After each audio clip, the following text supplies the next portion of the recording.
Ana, querida, Buenas. ¿qué temón trajiste realmente? Sí, es un tema serio, digamos. Es de esas emociones que si bien nos ayudan a crecer y a investigarnos a nosotros mismos, no se viven como placenteras. Estar angustiado siempre nos pone mal y muchas veces, por suerte, es motivo de consulta. Pero las tenemos siempre.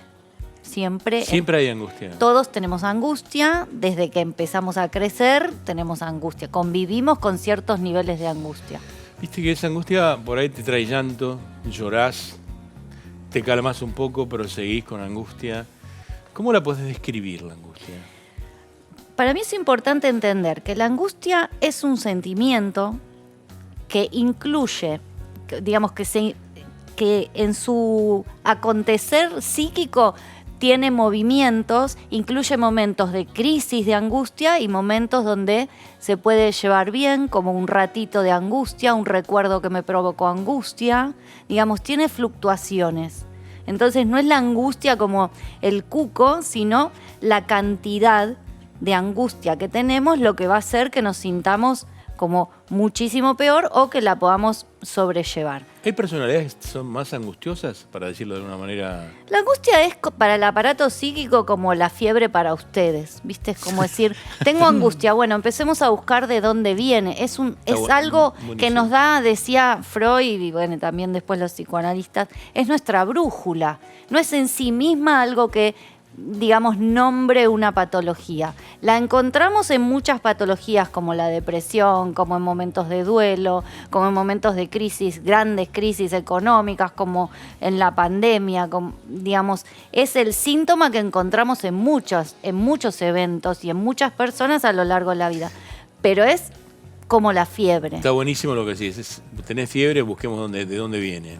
Cuando un paciente dice estoy angustiado o angustiada, que vos recién hablabas de lo cardiovascular, yo a los pacientes les digo, bueno, pero igualmente anda al cardiólogo, hacete un ecocardiograma, o sea, no es que porque me referí síntomas de angustia y como esta angostura en el pecho y una cierta tristeza y un cierto cansancio, tenemos que sentarnos a hablar de la historia de tu vida. A veces realmente son cosas que tienen más que ver con patologías médicas. Muchas veces son predictores de otras enfermedades que después van a descubrir haciendo análisis. ¿Cuál es la angustia más frecuente que te consultan, que vos escuchás? La más frecuente es la asociada a pérdidas, duelos, o sea, en momentos de duelo es esa angustia que parece que el paciente tiene miedo de no salir de esa etapa. Cuando hablábamos de las etapas de duelo, que viene esa etapa de mucha tristeza y angustia, esa es muy consultada, pero por esto de que el paciente tiene miedo de que no va a salir de ahí, como que no es otra etapa más, sino que las personas tienen mucho miedo a quedarse en esos lugares de angustia, cuando en realidad en general no sucede. Y después las asociadas a la ansiedad. Cuando los factores de estrés son muy, digamos, muchos y sostenidos en el tiempo, empieza a aparecer esto como de este síndrome que en lo laboral se llamó del quemado, que empieza a ser una sensación angustiosa porque no se pueden como evitar los factores de estrés. Entonces la gente ante tanta impotencia llega un momento que lucha y después es como que suelta y se angustia. Creo que lo estamos viendo mucho ahora. Eso es lo que está pasando mucho ahora. ¿Podés repetirlo, por favor? ¿Cómo es el sistema? Como la angustia tiene que ver con algo que se asocia a lo impredecible, a lo que no puedo nombrar, a una sensación de preocupación generalizada por nada puntual y por todo en general, cuando se suman factores de estrés, que puede ser laboral, la rutina, la dificultad de que vivimos en una ciudad donde hay muchos líos y no se puede circular. Bueno, se van sumando factores de estrés, no llegar a fin de mes, esto que contamos, el miedo a no tener más una obra social o la prepaga, pequeños miedos que cuando se juntan y se sostienen en el tiempo, hay momentos donde las personas hacen este síndrome del burnout y aparece como la angustia, como una cosa de que es una sensación inexplicable, de que no les da ganas de nada, tienen ganas como de llorar, pero al final a veces sí, a veces no. Y cuando hablamos, o sea, cuando la llevamos como brújula a las sesiones, es buena porque empezamos como a sacar información de ese estado generalizado de angustia. Creo que debe ser la consulta más frecuente que tenés, la angustia, ¿no? La o verdad, una de las más frecuentes. la verdad que sí, porque mucha gente que por ahí no tiene ganas de hacer terapia para divertirse o para hacer introspección o para autoanalizarse, digamos que la angustia y la ansiedad, ya sea por crisis de angustia o por crisis de ansiedad, digamos, de topes de angustia, van a la terapia, porque es como que ahí sí sienten esta confusión, esta despersonalización, es el miedo a morir, el miedo a enfermar, el miedo a volverse loco, y entonces ahí sí, hasta el más reacio hace una consulta. Fabricio dijo algo muy interesante que quiero retomarlo, que hablar con alguien y escucharte vos mismo ya te hace bien, que es parte de la terapia. Claro, la terapia tiene ese beneficio de que, digamos, expone en un lugar neutro mis relatos sobre mí mismo. O sea, cómo mi mente me habla constantemente todo el día, en un lugar donde lo puedo, digamos, explayar con otra persona. Y cuando la otra persona te escucha y cuando vos mismo te escuchás, decís, claro, con estos pensamientos era obvio que iba a estar angustiado, porque te das cuenta del Claro. el relato que llevamos con nosotros mismos. De hecho, en este momento de la crisis que estamos viviendo, económica, bueno, Sí, política, como lo queramos llamar, yo hablo puntualmente con algunos pacientes y les digo, bueno, pero empezamos a hacer como tildes en grandes rasgos de su vida y no tiene incertidumbre. Sabe que tiene trabajo, sabe que, digamos, hay muchas cosas que se sostienen, pero como hay una sensación generalizada de angustia, se contagia. Porque eso también, nosotros nos contagiamos lo que decís. de la sensación general. Porque si agarro caso por caso, de mis pacientes más angustiados por lo económico, sé que ninguno va a pasar sin comer. Pero- Sin embargo, lo viven. No, Doc, te quería decir que viste que nos ven de todo el país. Florencia, que está en Catamarca, manda una pregunta que es si es normal que esta sensación de angustia que vos describías, Analía, puede ser que venga de la nada. O sea, así como de golpe esa sensación que dice, bueno, estoy absolutamente angustiada y bueno, ahí se desencadena todo lo que decías, ¿no? El llanto, la sensación en el pecho. Sí, tal cual. Uno de los rasgos de la angustia cuando supera cierto límite, lo que nosotros llamamos crisis de angustia, es esta cuestión intempestiva, que se parece, o los psiquiatras lo nombran como ataque de pánico, pero que es como que empiezan todos los síntomas físicos, psíquicos, todos de la nada, Claro. muy entre comillas, porque en el inconsciente nada es de la nada. Seguramente hubo un cúmulo de angustias que se fueron sumando, dificultades para contarlo, como decíamos recién con Fabricio, dificultades para pedir ayuda, dificultades para darse cuenta que me estoy angustiando, porque a veces no hay esa introspección, esa charla conmigo misma, y entonces aparece, pareciera de la nada, este detonante de una crisis de angustia. Acabas de decir algo fantástico, que es, muchos sabemos que no nos va a faltar para comer. Y tenemos una angustia general, que es lo que te pasa con tus pacientes.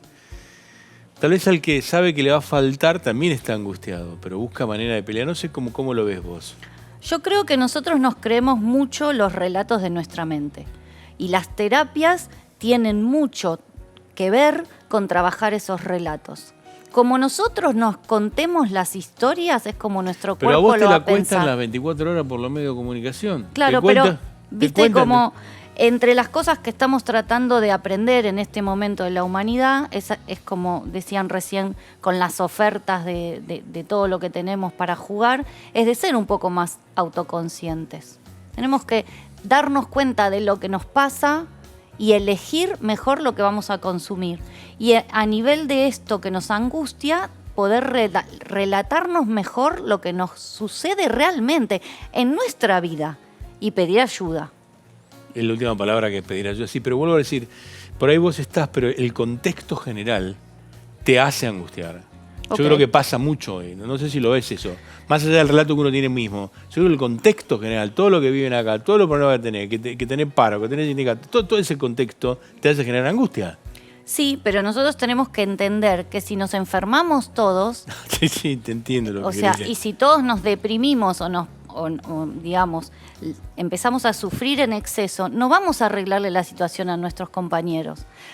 Por eso decimos buscar ayuda, porque la red nos da soluciones creativas, lo que vamos a hacer en lo colectivo es buscar soluciones más interesantes que contagiarnos de angustia e impotencia.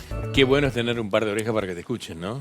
Sí, es muy linda esta escena. Yo cuando la vi me emocionó, porque primero, digamos, ella que tiene toda esa carga de las vueltas que da para decir que tiene problemas. Ella misma se dice que está loca y que tiene como muchos prejuicios con lo que le pasa. Y después la compañera, ¿no? Que dice, bueno, listo, cancelo, vamos a comer, te escucho, como, digamos, esto. Hay momentos donde la angustia está justificada, como le pasa a este personaje, está sufriendo. Hay momentos de crisis, muchos sufrimos en este momento. Pero a veces alcanza con hacer un paréntesis en la vida cotidiana y sentarnos a escuchar al otro, que el otro pueda contar lo que siente, cómo percibe su realidad, y eso en sí mismo ya es terapéutico. Es muy interesante también, o sea, lo que le cuesta a ella contarlo, ¿no? Que en ese momento lo cuenta. Mucha gente le debe pasar, le cuesta contar la situación, ¿no? Pero porque está esta idea de que hay que contar cuando lo que me tienen que contestar o lo que yo tengo que contestar tiene que ser algo buenísimo. Hay gente que siente vergüenza de sentirse angustiada y porque hay cosas más graves para tener y entonces no quiere contar sus pequeñas angustias. Y la angustia siempre es válida, sea un dramón, lo que tengas, sea una crisis económica, o sea que te despertaste mal y hoy estás angustiado y querés charlarlo. Y tenemos que educarnos en poder escuchar eso sin juzgar. Bueno lo que decís, la última frase, sin juzgar. Sí, porque es como, nada, predisponernos a que estamos todos bien, pero puede haber días que están mal y hay gente que, como hablábamos la otra vez, que la vida le salió redondita, hay gente que no, y que tenemos que familiarizarnos con la angustia, porque esto que hoy es el mal de muchos, lo podemos remediar si nosotros, digamos, no le tenemos tanto terror al sentimiento en sí de estar angustiado, aunque no le podamos poner palabras como esta chica que nos llamó, de la angustia tiene esto, de que a veces uno no puede contar. La chica de Catamarca que dice, me viene sola y no me sé de qué sale me el parece. Nombre. Florencia, Sí. perdón. Esto, ¿no? De que la angustia es eso, no sabemos ni por qué a veces, pero cuando empezamos a charlar, le vamos poniendo palabras. Parece que la angustia, hay muchas personas que se angustian cuando se levantan. Se levantan con una angustia, la angustia matinal que se levantan con una angustia y dicen, ¿por qué tengo angustia? ¿Qué es lo que me está pasando con angustia? ¿Lo ves eso?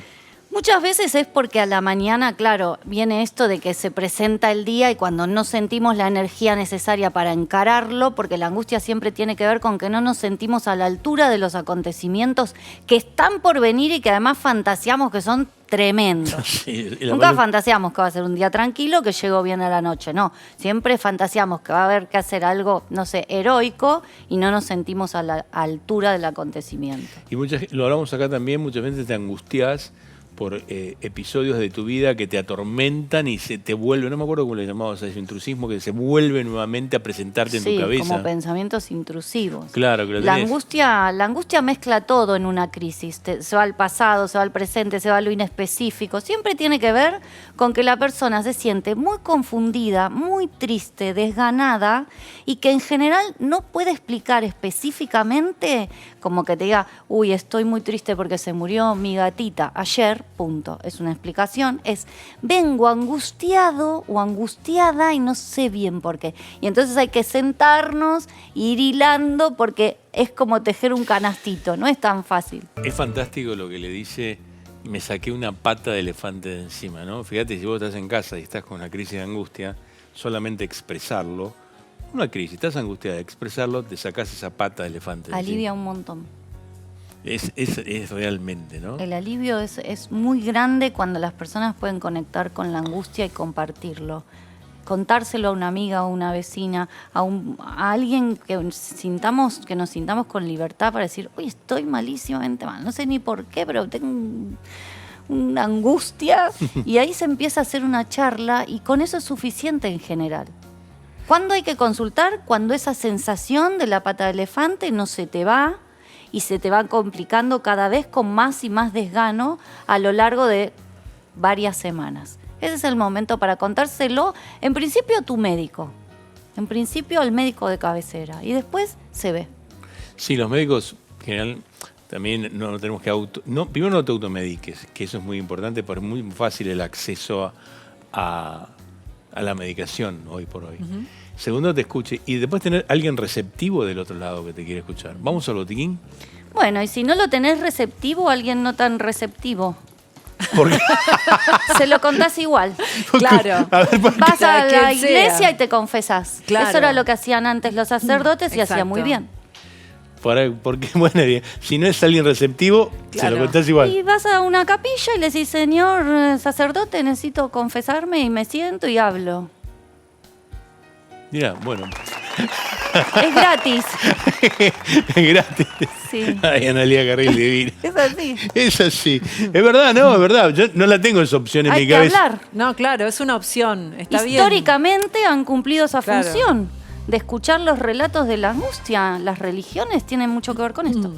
Vamos al botiquín. No te apures porque me interesa lo que estabas Porque diciendo. yo, claro, miro los relojes. No, miré, vos mirame a mí, que a mí me interesa. Y después Maroto. sí, Maroto. ¿Maroto te apura? ¿Está Maroto acá? No, no nos apures, Maroto Maroto. está en todos lados. doctor. Dale. Maroto es omnipresente. Sí, a ver, La dale. angustia es parte de la vida. Es decir, no le tengamos miedo a la angustia, no tengamos vergüenza de estar angustiados, no seamos prejuiciosos con nuestros estados de ánimos angustiosos que no queremos contarle a la gente que hoy me levanté angustiada. Porque en este país en el que vivimos y en este momento, ¿quién no está angustiado? El tema es cuánto tiempo te dura tu angustia. Saber gestionar. Saber gestionar la angustia y no tener este prejuicio, como decir, hay días que me puedo levantar angustiada y está todo bien, te genera en tu cerebro una sensación de libertad. Porque empezás a sentir que estés bien o estés mal, igual estás contento con vivir con vos mismo. Entonces, está bueno que saquemos los prejuicios. Si podemos compartirla, la angustia nos va a enseñar un montón de cosas acerca de nuestra salud mental.